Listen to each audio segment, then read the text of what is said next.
Vamos começar com ele, Dr. Wilson Jacoude. Seja bem-vindo mais uma vez aqui. Obrigado, boa tarde. Boa tarde. De azul também. De azul também. Importantíssimo. Daqui a pouquinho vamos falar de prevenção, né? Campanha Novembro Azul. Nunca é demais falar aí de prevenção, de combate ao câncer também, né? Mês mundial de prevenção do câncer.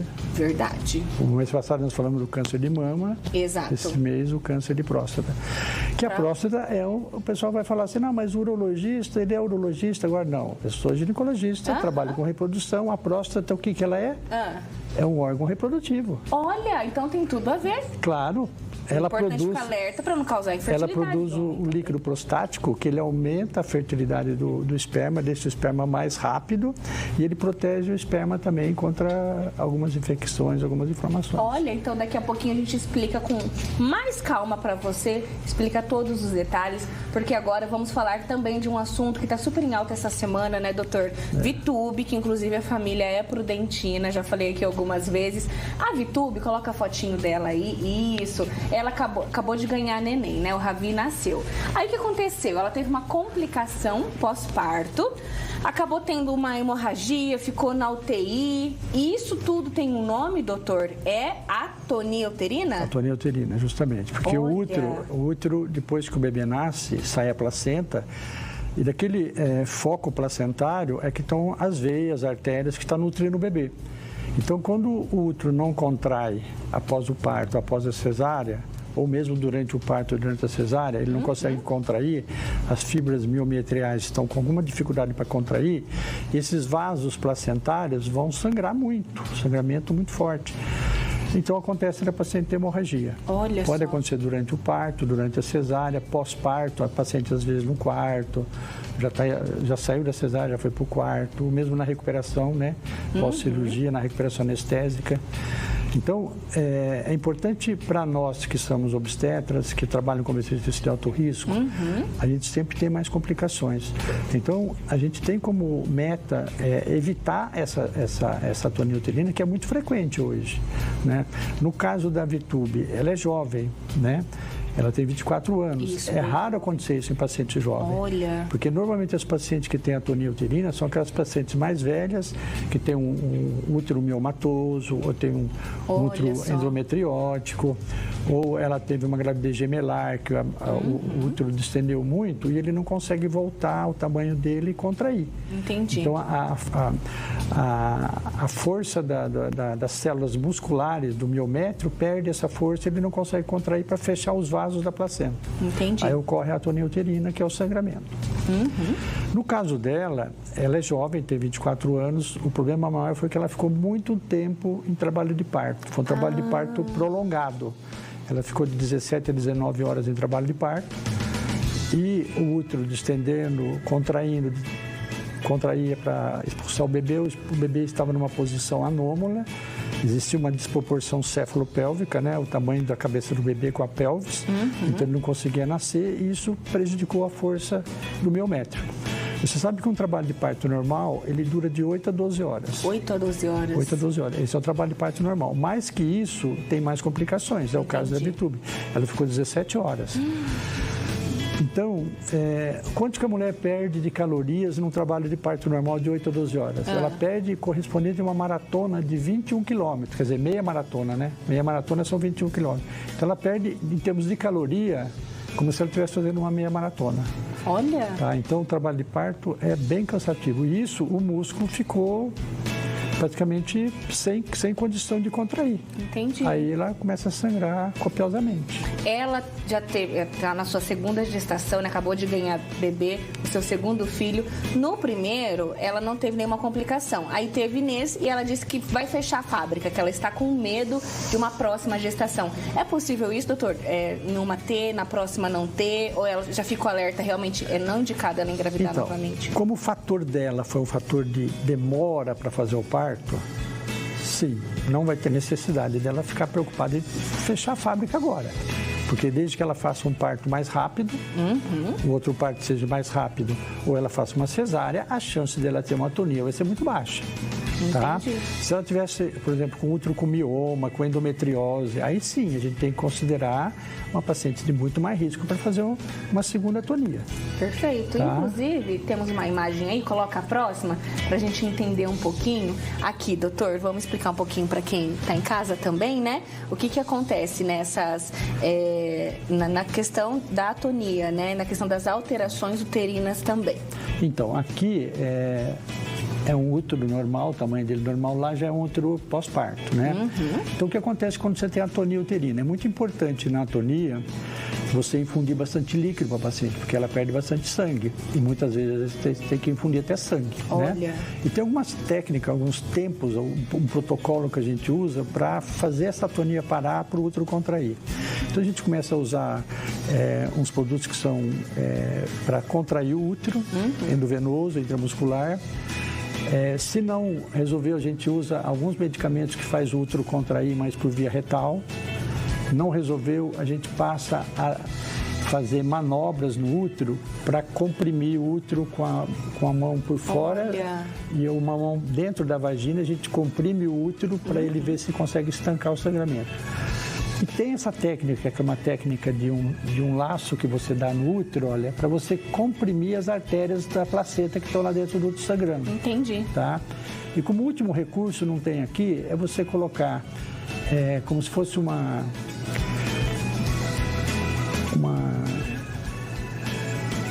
sonda uretral dentro do útero. Assim. Você coloca uma sonda uretral dentro do útero e sufla essa sonda e ela vai tentar comprimir as veias que estão sangrando lá dentro. Perfeito. Tá? Então, existem essas técnicas, né? E no caso da atonia uterina, que a gente está falando aqui, dessas alterações aí no útero da mulher, pode levar à infertilidade, doutor? Pode levar à infertilidade, pode. Por exemplo, essa técnica mesmo é uma técnica que você faz para salvar o útero, para não precisar fazer uma esterectomia, porque muitas vezes todo esse protocolo que a gente faz, começa com um e vai terminar lá no tantas medidas que a gente tem para ser feita, não dá resultado. Aí você tem que tirar o útero. Quer dizer, ela não vai conseguir ter mais filhos. Mas essas técnicas aqui, todas elas podem dificultar depois de engravidar. Tá certo que existe uma cirurgia na medicina reprodutiva para melhorar isso daqui. Entendi. Tá? Mas existe o risco. Agora, dela parece que não foi feito nada disso. Acho que foi tudo feito, não precisou fazer cirurgia, não precisou tirar o útero, nada. Como a gente diz, tem o fator da idade também, muito jovem, isso ajuda, doutor? Com certeza, com certeza. Então, agora, quanto mais cedo você faz o diagnóstico, você estando com a paciente dentro do centro cirúrgico, quanto mais cedo você faz o diagnóstico, menos agressivo você é e menos sangue você tem que tomar. Porque os fatores de risco pode chegar a levar à morte dessa mamãe no parto? Pode. Antigamente era muito mais frequente que hoje, né? Hoje a gente tem medidas aí que antigamente a gente não tinha, né? Então, é uma emergência obstétrica grave, que você tem que atuar rápido, você não pode perder tempo. Perfeito.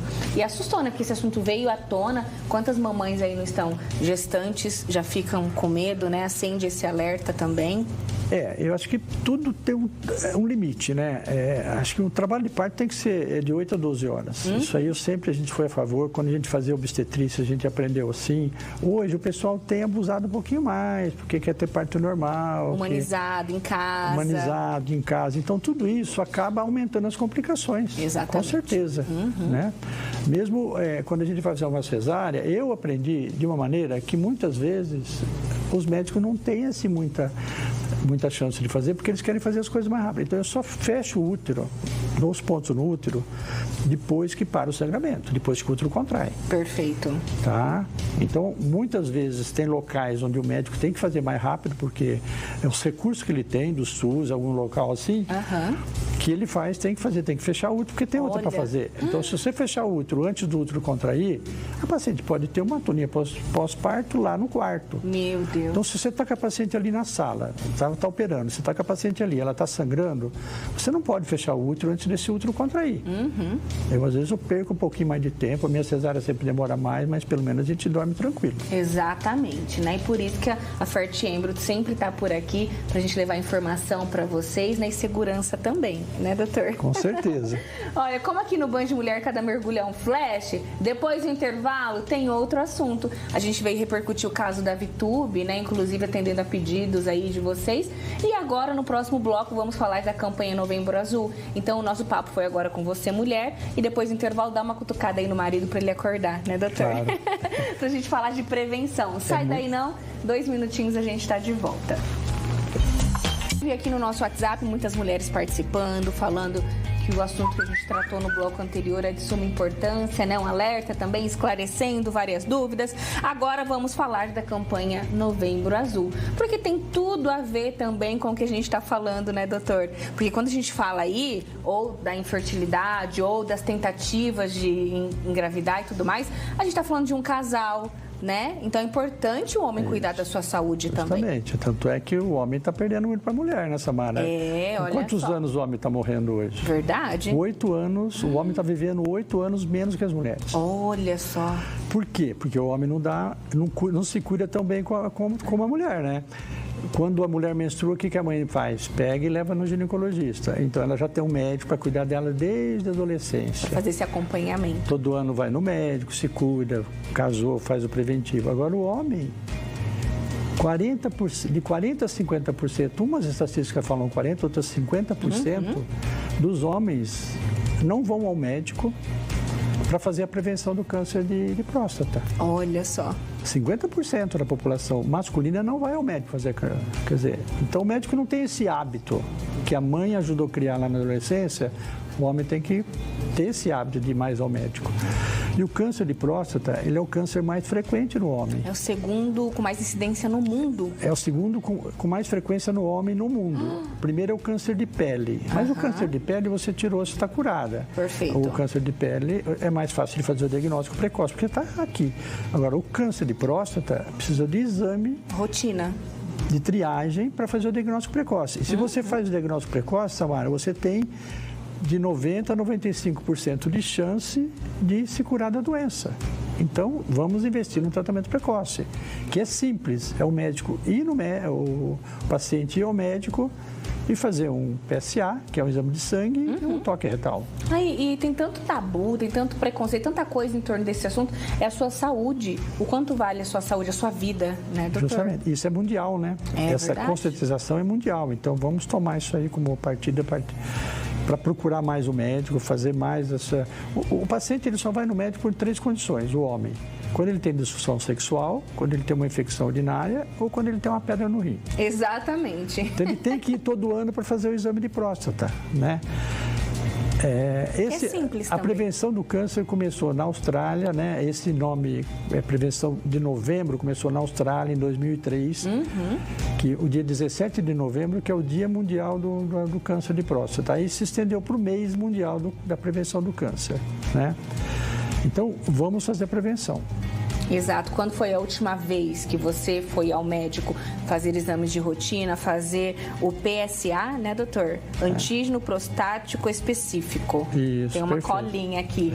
E a próxima imagem aqui, a gente vai até entender um pouquinho, falar um pouquinho, como a gente colocou no bloco anterior, né? A importância dali que saem o líquido prostático. O líquido prostático. Isso, olha lá, o líquido prostático ele sai ali da próstata, né? Que é toda essa imagem aqui. E vai lá, passa pelo pênis, né? E pega o espermatozoide e já sai na uretra. Então, a próstata é um órgão reprodutor importante. Tanto é que se o homem não tivesse próstata, ele seria infértil, ele não teria condições de ter uma fertilidade mesmo.